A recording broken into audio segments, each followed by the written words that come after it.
네, 지금부터는 취임 100일을 맞은 윤석열 정부에 대한 야당의 평가를 들어보는 시간 가지겠습니다. 문재인 정부의 마지막 법무부 장관을 지냈고 또 윤석열 대통령하고는 사법연수원 동기자, 친구는 맞나요? 하여튼 민주당 박범계 의원 스튜디오에 직접 나오셨습니다. 안녕하십니까? 네, 오랜만입니다. 친구라고 해도 됩니까? 대통령께서 저보다 연세가 많으시니까 네. 또 대통령이니까 뭐 친구. 그것도 사법연수원에 동기를 했으면 제가 선배로 불렀죠. 예, 네. 상당히 친했었겠네요, 실제로. 답하기 곤란하시면 안 하셨죠? 다 잊어버리신. 자, 오늘은 중요한 날입니다. 윤석열 정부 네네. 출범한 지 100일이 됐는데 예.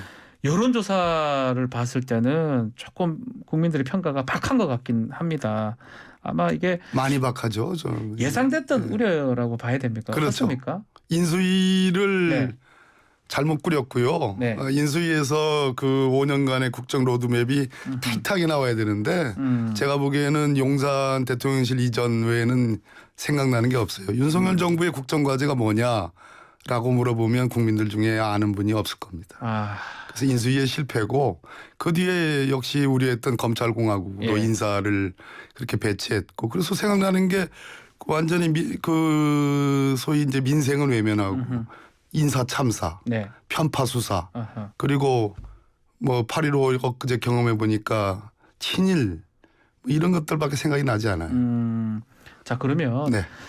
이준석 대표는 점수 25점 매겨줬더라고요. 우리 박범계 장관님께서는 몇 점 정도 주시죠? 지지율만큼이다. 예, 그렇게 매겼더라고요. 국민들이 뭐 알아서 정확히 평가를 하고 계십니다. 네.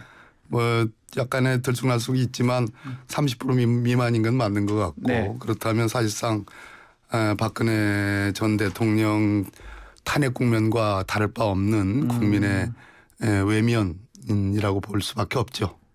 점수가 우리 박범계 의원께서도 박하게 줄 수밖에 없다 이 말씀이에요. 예, 그렇습니다. 알겠습니다. 그러다 보니까 과감한 인적 쇄신이 지금 요구되는 상황인데 글쎄요, 또 이런 얘기도 있어요. 지난 정부에 계속 있었던 민정수석이나 정책실장 이런 자리가 없어서 좀 이런 거 아니냐 이런 얘기도 있고요.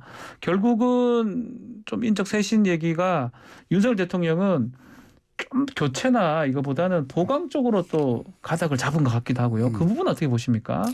그런 관념, 그런 인식 자체가 네. 지금 잘못되어 있는 거예요. 그러니까 어떤 사람을 보강을 해서 지금 국민들로부터 외면받는 여러 가지 국정의 난맥상을 돌파할 수 있다라고 생각하는 게 잘못된 겁니다. 네. 왜냐하면 기본적으로 현대 민주주의 국가는 법치주의 국가라고 하잖아요. 그렇죠. 법치라는 건 시스템을 얘기하는 거고 그래서 사람의 품성이나 능력보다 더 중요한 거는 시스템을 어떻게 갖추느냐가 중요한 거고 네. 거기에 맞춰서 적재적소의 인사를 이제 임명을 하면 되는 건데 시스템 중에 중요한 것 두 축입니다. 정책실장, 국정 컨트롤 타워, 정책에 관한 컨트롤 타워가 지금 없다. 민정수석은 뭡니까? 그냥 인사검증만 하는 것이 아니에요. 민정수석은 말 그대로 민심을 제대로 대통령께 직언하는 것이고 특히 친인척 관리 대단히 중요한데 지금 이 모든 문제가 다 민정수석이었고 민정수석 역할을 사실상 법무부 장관이 대신하고 있는 거고 네. 검찰총장까지 법무부 장관이 대신하는 거니까 누구 봐도 이것은 검찰에 의한 검찰의 정권이다라고 볼 수밖에 없는 거죠. 그 부분입니다. 네네. 인사도 그렇고 민정 부분도 그렇고 결국은 법무부 장관 지금 한동훈 장관이 그 역할을 대신하고 있고 네네. 지금 인사검증단 같은 것도 신설이 됐는데 네네. 결국 이 책임 중에 한동훈 장관의 책임도 좀 있다고 보시는 겁니까? 상징 인물이 되어 있죠. 본인이 원튼 원치 않든 예. 제가 보기에는 아주 즐기시는 것 같은데 원하고 있는 것 같습니다. 윤석열 정부의 국정 난맥 소위 그리고 시행령 독재 예. 반법치 그리고 민생 외면 이것의 상징적인 인물이 지금 법무부 장관인 한동훈. 저는 한동훈 장관을 싫어하지 않습니다. 네. 제가 인사할 때 오히려 보직을 준 사람이에요 저는. 그래서 잘했으면 좋겠다는 그런 바람인데 검찰이 나름대로 문재인 정부에서 방향을 잘 잡았습니다. 사법통제 인권보호기관으로. 그런데 그걸 뒤엎고 정말 검찰공화국으로 가고 있고 사실상 민정수석 역할 그리고 검찰총장의 네. 역할을 1인 3역하면서 윤석열 정부의 상징적 인물이 되어 있다. 그러면 윤석열 정부에 대한 국민의 외면은 곧 한동훈 장관이 가슴 아프게 생각해야 되는데 솔직한 얘기로 소수설에도 낄 수 없는 그런 나홀로만의 그런 법리를 네. 시행령 독재를 지금 하고 있는 거 아니겠어요? 그 법리 부분요. 예. 지금 시행령을 개정을 해가지고 지금 국정과제를 하겠다라는 네네. 뉘앙스거든요. 네. 어떤 측면에서 이게 잘못됐다고 보시는 겁니까? 자, 경찰국 신성은 행안부 예. 장관 소속이라고 합시다. 네. 그거는 경찰의 수사 통제를 위해서 하는 거예요. 네. 왜냐하면 수사권 조정이 있었고 소위 수사기소 분리 법안이 통과가 됐습니다. 그러니까 경찰이 수사권이 세지니까 통제할 필요가 있어서 경찰국을 신설했죠. 두 번째는 법무부 밑에 민정수석이 하는 역할. 민정수석은 대통령 직속이기 때문에 모든 부처를 다 통할할 수가 있어요. 예. 그러나 법무부 장관은 18명의 장관 중에 한 사람에 불과해요. 그 법무부 장관이 시행령을 만들어 가지고 소위 인사정보 관리단이라는 것을 자기 밑에 뒀어요. 예. 그 범위와 한계 규정도 없어요. 이것이 반법치다. 두 번째는 수사 개시 지금 검사의 수사 개시 범죄에 관한 규정을 근거해서 이번에 수사권 확대한 거 아닙니까? 맞 시행령 부패 범죄, 바꾸었습니다. 예. 경제 범죄, 부패 범죄에다가 공무원 범죄 중에 소위 직권남용, 특수부 검사들이 제일 좋아하는 범죄 아니에요? 네. 윤 대통령께서 제일 좋아하는 범죄잖아요. 직권남용 집어넣지, 허위공문서 작성죄 집어넣지. 이게 어떻게 부패 범죄입니까? 또 경제 범죄, 마약 범죄를 집어넣는데 마약 범죄는 우리 경찰이 전국적인 조직망을 갖고 있고 현장 인력도 많고 경험도 많아요. 맡겨놓으면 됩니다. 근데 그게 돈하고 관련돼 있다고 해서 경제범죄다. 속아 웃을 일이에요. 자, 그것을 만든 근거 규정이 검사의 수사 범죄 개시에 관한 규정인데 이 대통령령은 문재인 정부 당시의 수사권 조정의 산물입니다. 그 수사권 조정의 산물을 가지고 검찰의 수사권 확대라는 도구로 썼으니까 네. 이거야말로 반법치죠. 자, 근데 이제 정말 말이 안 되는 얘기입니다. 한동훈 장관이나 또 그것을 옹호하는 입장에서는 특히 그 중자, 등자 이 얘기가 있습니다. 경제범죄, 부패 경제범죄 중에서 등으로 바뀐 게 등이니까 뭐 여러 가지 포함할 수 있느냐. 그 과정에서 민주당이 입법하는 과정에서 조금 이런 부분은 좀 잘못된 거 아니냐 이런 지적도 있거든요. 과거에 이제 법조문 우리 이제 변호사님이시니까 우리 박지원 변호사님 잘 아시죠? 변호사이긴 합니다. 법조문을 해석할 때 예. 등이든 중이든 네. 중이든 등이든 등이든 중이든 네. 앞문에 나와 있는 앞에 나와 있는 근본 조항의 범위 내에서 해석을 해야 되는 것이고 수사권 개혁의 과정은 아까 말씀드렸듯이 수사권 조정 국면이 있었고 그에 따른 준칙도 만들어졌습니다. 네. 검경 수사기관 협의회도 수사 준칙의 산물이에요. 근데 검경 협의도 안 했어요. 경찰이 협의해 달라고 수사권 확대하려면 우리하고 협의해야 된다. 네. 하는데도 그걸 받아들여주지 않았습니다. 완전히 나홀로예요. 이걸 시행령 독재라고 하는데 둥이든 중이든 그것은 과거의 연역적인 과정 속에서 이미 기준이 정해져 있는 범위 내에서 등이고 중이어야 되는 거지. 그렇게 돼야 된다는 거죠. 예. 중이 등으로 바뀌었다고 그래서 그게 본질이 바뀐 겁니까? 자, 앞으로 민주당 대응은 어떻게 합니까? 그러면 야권에서 충분히 대응할 수가 있습니다. 여러 예. 가지로. 그러나 야당입니다. 예. 이 반법치의 누적을 켜켜이 지적하고 우리는 국민께 알립니다. 그러나 우리가 지혜롭게 예. 그러나 매우 준엄하게 우리는 이 부분을 지적할 것이고 뭐 여러 가지 방법이 있습니다. 국회에서 이 시행령이 모법, 검찰청법에 위배되고 또 형사소송법에 위배된다라는 그런 걸 통해서 우리가 국회에서 의결할 수도 있고요. 그러나 예. 그 의결은 구속력이 없어요. 그렇죠. 그거보다 더 센 것은 직접 법원이나 헌법재판소로 권한쟁의 심판으로 가져갈 수도 있습니다. 네네네. 이 법령, 이 시행령에 대한 위헌 위법을 다툴 수도 있습니다. 그러나 이 전반적인 것을 우리가 입체적으로 그리고 네. 책에 있고 국민과 함께 공감하는 속에서 부드럽지만 단호하게 그렇게 저는 준비하는 것이 맞다 이렇게 생각을 합니다. 잘못된 거고 하여튼 이거에 대해서 부드럽지만 단호하게 대처를 해 나가겠다. 그렇습니다. 그 중에 혹시나 뭐 해임이나 탄핵 이런 것도 포함이 되는 겁니까?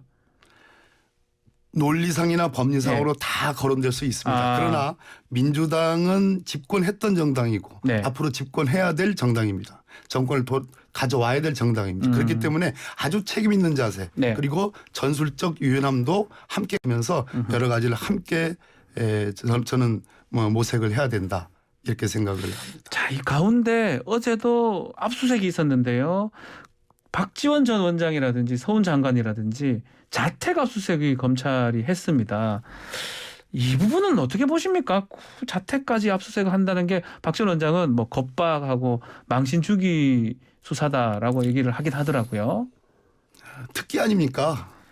솔직한 얘기로 자택 압수수색과 관련된 여러 가지 기억에 있죠. 우리 박지훈 변호사님 아마 예전에 지금 없어진 네. 그 특별감찰관과 관련해서 네. 아침 아이들 등교할 때 그 자택 압수수색의 그 시뻘건 기억을 아마 느끼실 겁니다. 아침에 출근 전에 7시쯤에 갔다고 하더긴 하더라고요. 그러니까 네. 과거에 특별감찰관 네. 어떤 분에 대한 자택 압수수색을 아이들이 등교할 시간에 맞춰서 해가지고 그 특별감찰관께서 느끼신 자신도 검사 출신인데 네. 이 압수수색 자택 압수수색의 정말 이 모멸감과 그 놀라움은 상상하기 어렵다라는 그런 얘기가 있습니다. 마찬가지로 직전 국정원장, 직전 장관, 직전 안보실장 네.